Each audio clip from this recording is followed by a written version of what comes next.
কড়াইয়ে তেল গরম হয়ে গেলে ওই গরম তেলে আলু ছেড়ে দিয়ে ভেজে নিতে হবে।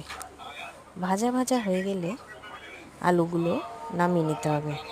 তারপরে ফোড়ন দেওয়ার জন্য কড়াইয়ে তেজপাতা, শুকনো লঙ্কা, দারচিনি, জিরা, এলাচ, কয়েকটা লবঙ্গ দিয়ে ভালো মতো নাড়াচাড়া করে নিতে হবে। এরপরে পেঁয়াজ দিয়ে দিতে হবে আর স্বাদ মতো কালার আনার জন্য একটু চিনি। তারপরে পেঁয়াজটা ভাজা ভাজা হয়ে গেলে ধুয়ে রাখা মাংসটা দিয়ে দিতে হবে। মাংসটা একটু ভাজা ভাজা হয়ে গেলে তার মধ্যে টমেটো, হলুদ, স্বাদ মতো নুন, জিরের গুঁড়ো, লঙ্কার গুঁড়ো, আদা পেস্ট, রসুন পেস্ট সব দিয়ে ভালো মতো নাড়িয়ে নিতে হবে। তারপরে মাংসটা ভাজা ভাজা হয়ে গেলে দেখা যাবে মাংসটা একটু জল ছেড়েছে। তার মধ্যে ভেজে রাখা আলুটা দিয়ে আবার একটু ভালো মতো কষিয়ে নিতে হবে।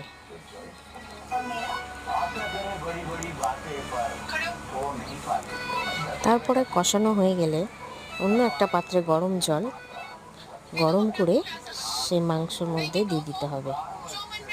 তারপর কিছুক্ষণ হালকা স্টিমে রেখে দিতে হবে। ব্যাস, তারপরে একটু ফুটে গেলেই আমাদের চিকেন রেডি।